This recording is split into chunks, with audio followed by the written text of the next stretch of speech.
yan. Kasi high basketball IQ yung si Ray ng bata. Alam mo naman ito si Coach Chico Anton. Ano yun masayahing coach yan. And isa sa mga hindi ko makakalimutan sa kanya, magaling siyang makipag-communicate sa mga players niya. And one of the players na talagang tinawagan ni Coach Chico, itong si Kapulong. Kasi si Kapulong, marami daw kumukuha na school sa kanya. Of course, he's a big 6'6" guy. Pero ang pinili niya, Arellano.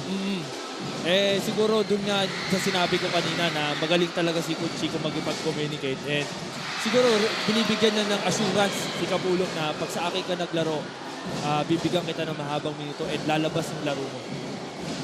Samantala, early basket para kay Ralph Robin. So good adjustment para kay Coach Gerson Cabiltes. Sunga aatake at makakapuntos para sa AU. Lars Sunga with an early attack for the Chiefs. Cosa susubok mula sa labas. Villarente with the rebound. Extra pass. Malyari will finish.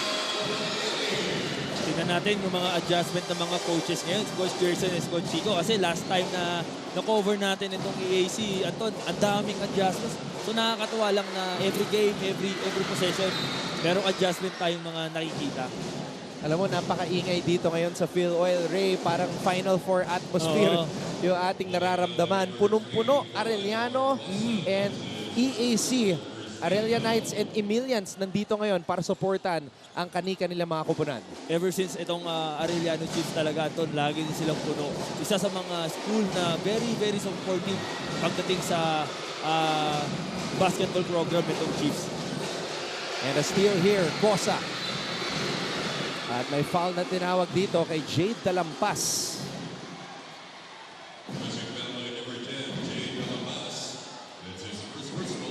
Yung isa sa mga napansin natin, Ray, itong si Nat Cosejo, meron siyang dalawang crucial na 3-point baskets na pinitawan against LPU. Kanina, tumira siya. So talagang pinapractice niya na, or idagdag sa kanyang game yung tumira ng 3 points. And maganda yung ginawa niyang mindset na ganyan ni Nat kasi kahit big siya, kailangan niya pa rin tumira sa labas kasi nga lalo na pag yung defender niya medyo mabilis. So meron siyang advantage dun sa outside. So gusto ko makita kung it's a challenge na itong si Nat Coseo as we see that sidestep from a 6'6" big man, John Lawrence Capulong. Ralph Robin, dinedepensa ni Malyari. Robin bumitin sa ere, Kinal. At mananatili ang bola dito sa EAC. A chance for us to get the first report of Glycel Calvo. Hindi may paliwanag na sayara. Yan daw ang damdaming nangingibabaw para sa mga general after winning against LPU and giving the Pirates their first loss of the season. Coming from that win, Coach Gerson Cabiltes told me that it is important, we are confident, but we can't get too high because of that win. Dahil dagdag pa niya, they can't take this game against the Arellano Chiefs lightly dahil people will expect. So they're just gonna show that they are going to work harder every game. Yan muna sa unan na general. Balik sa inyo, Anton and Ray. Yeah, I also got a chance to speak to Coach Gerson and I asked him how the team is feeling. And he said he feels that they could have done more dahil yung dalawang pagkatalo nila, they were in the game. It was close games for them. Pero nung game nila against LPU talagang sinigurado na ni Coach Gerson kasi may kita mo naman yung adjustment niya last game Kasi yun nga, tama ka Anton, yung last 2 games niya, dapat panalo nila yung kaya lang. Pagdating sa endgame, medyo kinakapo sila. Sunga on the drive, draws a foul on Umpad. Balikan natin itong tira ni Ralph Robin. Yan ang kagandahan sa substitution or starting lineup adjustments ni Coach Gerson. Whether it's Gurtiza or Robin, ready to score itong dalawang to. Yes, as long as ready to play ka kasi even ilalagay ka pa dyan sa bench. Dapat ready ka kasi minsan ikaw rin mag-a-adjust sa diskarte ng coach Kanina nakausap ni Hannah Arguelles ang team captain ng Chiefs na si Danny Malyari. Hannah, ano ba nakwento ni Danny sa'yo? A team with high spirits who are ready to prove themselves. That is how I can describe the Arellano Chiefs coming fresh from their first win against the defending champions, the Letran Knights. When I asked Danny Malyari, team captain of the Chiefs, if this puts any pressure on him for their games to come, he confidently answered, "No, but we need to win this game against EAC to prove that we're getting there as a team." Dagdag pa niya, "I always tell my team to make sacrifices. Doesn't matter if you play 1 minute or 30 minutes. You have to be a superstar in your role. Because in order for us to win, we need to focus on the team and not on individual agendas. Can the Chiefs bring home another win for the Arellano community, or will the Generals steal that away from them and continue their own winning momentum? This game will find out which one is superior, a Chief or a General." Thoughts on this, Anton and Ray? I just want to add on what Malyari said as the team captain. Ang ina-expect ni Coach Chico Manabat sa kanya, he's the X factor of the team and he's the heart of the Arellano Chiefs. So maski walang lumalabas na star player, yun nga, kailangan maging star in their role. As we are heading to this timeout, EAC leads Arellano 11-9.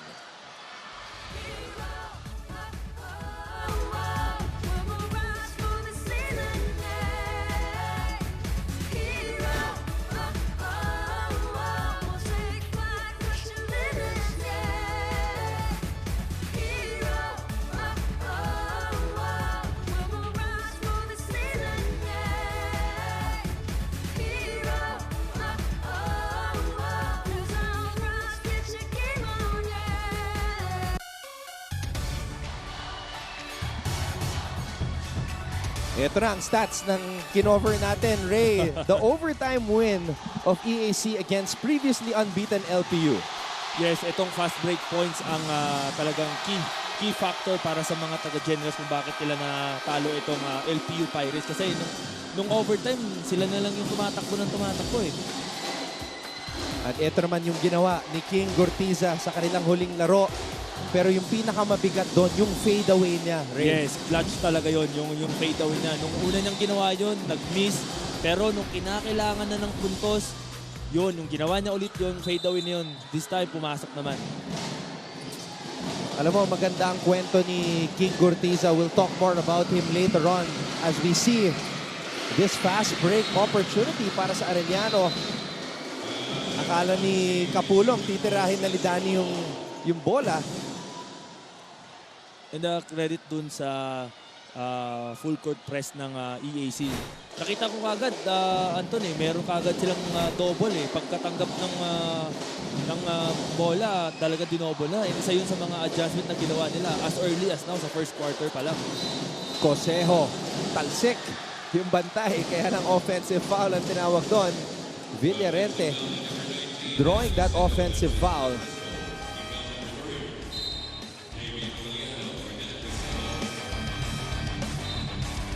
Kasamang si Iko eh. Nanggigil si Nat eh, kasi maliit yung banta eh. Ayun yung double team na sinasabi mo. Pero may press break ang Arellano. Malyari, too strong. Kapulong, too strong as well. And Umpan with the rebound. Yun yung mga sorry mistake na nangyayari sa Chiefs eh. Kasi naka-escape na sila doon sa full court press ng EAC Generals. Kaya lang hindi nila nako-convert yung mga fast break points nila. Villarente with a fake. Villarente with the finish. Narinig ako ni Villarente. Napakatapang Villarente. Robin susubok mula sa labas. And that miss signals King Gortiza's entry as he is walking now to the scorer's table. Silang dalawa talaga yung nagpapalitan. Oo, pero maganda rin yung adjustment ni Coach Gerson na hindi niya muna pinagsasabay si Gortiza at si Ralph Robin kasi pagdating kasi ng second half and end game, medyo mapapagod din yan sila eh pag pinagsabay mo eh. 11 all ang ating talaan. Luciano susubok mula sa labas. And that's a rebound for Kapulong. Itong si Luciano rin, yung isang key factor nung panalo nila kontra LPU Pirates, yung mga pulot-pulot niya. Last year's team captain of EAC, JC Luciano. Ngayon naman, ito ang team captain, Maguliano.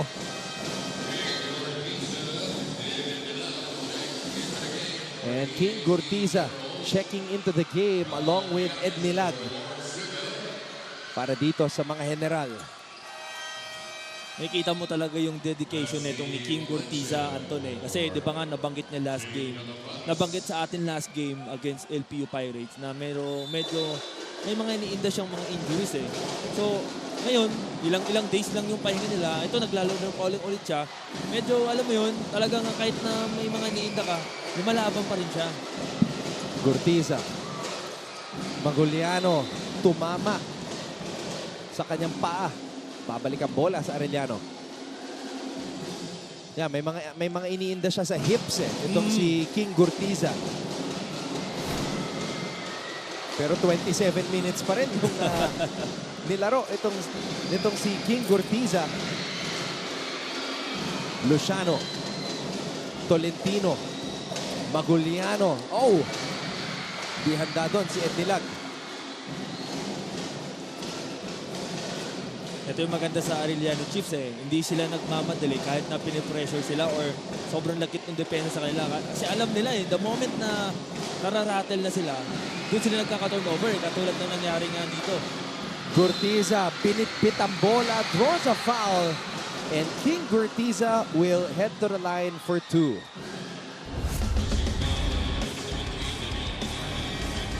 Ito yung foul kay King Gurtiza na sinabayan talaga siya sa ere. Pero yun ang kagandahan dun pa sa lagi kang go hard to the basket. It's either makukuha mo yung easy points or mapafoul ka. King Gurtiza, we thought we have seen the last of him and Ralph Robin in an EAC uniform last season because of some off-court issues.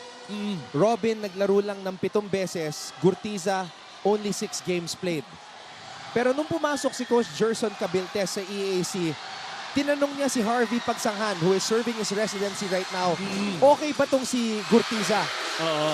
And Pagsanghan vouched for him. Kaya tinawag ni Coach Gerson Cabiltes si Gurtiza, bumalik ka dito sa EAC. Oo. At bumalik siya.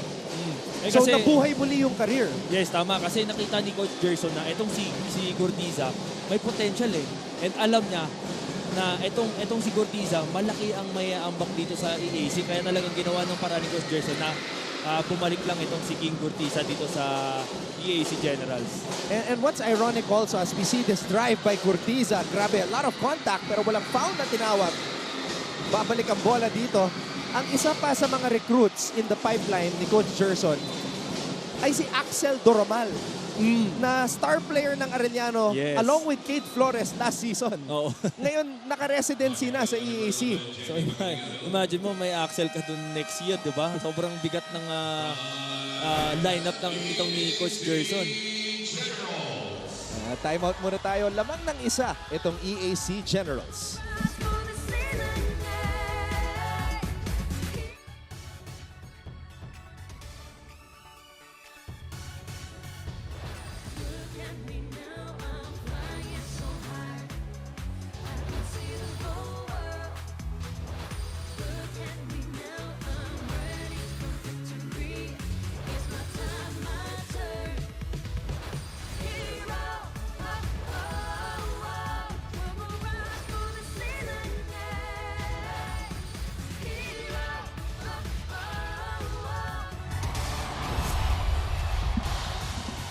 Once a heat check player, always a heat check player. Ray, alam mo yan. Oo. Ito mga players na to, Talampas at Robin, they have the green light to shoot. Yes, sa points naman, medyo hindi sila nagkakalayo. Itong si Jay Talampas and Ralph Robin. And same thing with the 3-point shooting. And medyo dun sa rebounds lamang itong si Jade. Pero, yun nga, sabi mo nga kanina, lahat yung dalawang players na to, may green light yan. And, well, kung ikaw naman players, pag open ka or meron kang, may tiwala yung coach sa'yo, why not, di ba? Here's another player na sinabi sa akin ni Coach Chico, bumalik din sa Arellano, si Basti Valencia. And he was actually even contemplating moving on from basketball. Wow. Na parang there was a point na ayaw na niya maglaro. Okay. Pero syempre, new opportunity, Oo. new head coach. Nag-decide siya na bumalik at maglaro para sa Arellano. Well, he made the right decision, Anton, kasi alam mo, minsan ang basketball, stress reliever natin yan eh. kahit na stress tayo sa buhay, pero pag naglaro tayo, the moment na maglaro tayo ng basketball, parang nakakalimutan natin yung mga problema natin. At hindi lang sa mental health, pati Yes. sa physical health, na pag-usapan natin yung pagbawas ng timbang nitong si JP Maguliano. Hindi biro yung ginawa niya na from 220 pounds, 198 pounds na lang si JP. Wow, grabe yung effort niya para lang magbawas ng timbang. And ako personally, nabanggit ko rin sa'yo, Anton, last game na nagbabawas din ako ng timbang. And hindi rin biro eh. Kasi sanay ka sa mga kinakain, usual na routine mo na kinakain. Pero ngayon, dahil kailangan mo magbawas, iba na ngayon yung kakainin mo. So, credit to Maguliano dahil talagang kinaya niya. And para din yan sa kanya, sa future niya. They hit a big shot in their win against Letran, called for traveling sa pagkakataon na yon. Isa rin yan sa mga inaasahan ni Coach Chico Manabat. Luciano. Maguliano. And the ball will stay with EAC. Isa sa mga gusto ko kay Coach Chico, Anton, yung mga adjustment niya sa endgame na dyan siya magaling eh. Even before na part pa siya ng coaching staff namin dun sa Letran. Minsan siya yung bumubulong kay Coach Jeff eh, na Coach, ito yung nakikita ko sa sitwasyon natin ngayon. Why not gawin natin itong ganyan? Kaya siguro kaya nila nakuha yung unang panalo nila doon sa Letran kasi it's because of Coach Chico's yung kanyang adjustment na ginagawa. Best friend niya si Coach Jeff Yes. Napa. But naikwento niya sa akin, Coach Jeff is very hard on him in terms of pagbibigay ng advice sa coaching.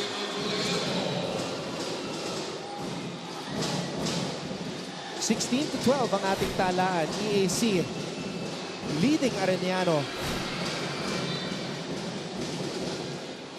Naalala mo tong si Ern J. Geronimo? Kino-cover natin sa junior, star player ng San Sebastian. Ayan na siya sa Arellano. Ayun. Medyo, yan ang buhay ng rookie. Yes. Once a star, pagdating mo sa college, sometimes it's not always the case. Yes, it's all about adjustment din pagdating sa college mo kasi hindi naman porket ikaw yung star player ng juniors, ganyan pa rin ang mindset mo pagdating sa college. Kailangan mong pagdaanan ulit. You have to, alam mo, yung back to zero ka kasi kailangan mo i-earn yung iyong playing minutes. Kaya ako nung nakita ko yung reaction niya na linabas siya ni Coach Chico, parang trust the process na lang. Oh, yes.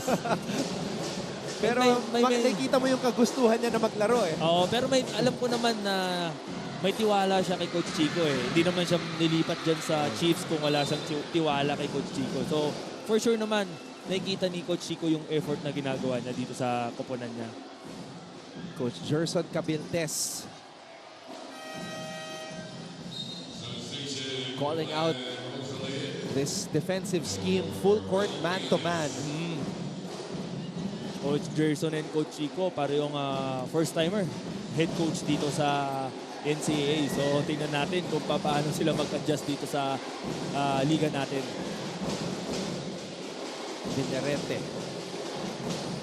Villarente binigay dito kay Valencia. Valencia short, grabs his own miss. Basti Valencia aatake. And rebound Maguliano. Oh, double dribble ang tinawag dito kay JP.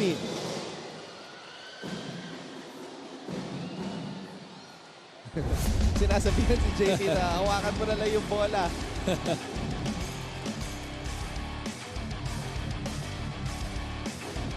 Nanggigil si JP Maguliano. Sabi niya, Coach, mas magaan na ako ngayon. Kaya ko na mag-start ng fast break.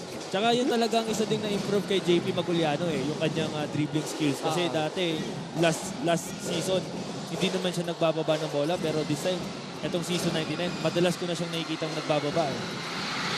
Maguliano, right place at the right time. EAC generating a steal and it leads to a basket. Maaga nagparamdam ngayon si JP Maguliano compare mo last game nila against LPU. Oh, a three and the foul. Basti Valencia. Nalibre sa ilalim si JP Maguliano. At sa kabilang side naman, Basti Valencia. Biglang nagpakawala ng tres. Yan talagang problema pagka ang shooter, ina-underan mo ng depensa eh. Talagang pag once a shooter, makikita lang sila ng konting space, titirahan talaga nila yan. Titira talaga nila yan eh.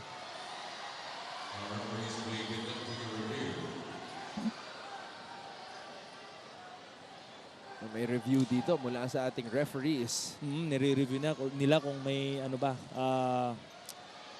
extended ba ng paa.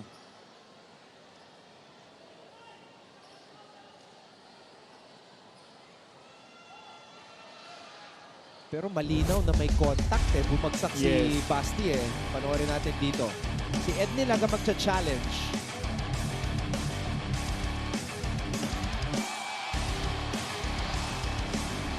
Ray, I think it might Yes. be a landing spot issue. Yes, baka pwedeng i-upgrade. Kasi yung pag-land niya, andun na yung paa eh. Oh, So regular foul regular lang. foul. Regular foul lang.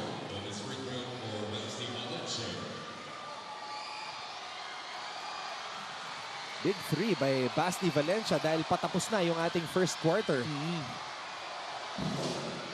And a rare 4-point play for Basti Valencia. Gurtiza, may oras pa. Gurtiza at the buzzer. And that will do it. What a battle on this Friday. Our second game, Arellano kontra EAC. Lamang ang mga General 18-15 dito sa ating live coverage ng NCAA Season 99.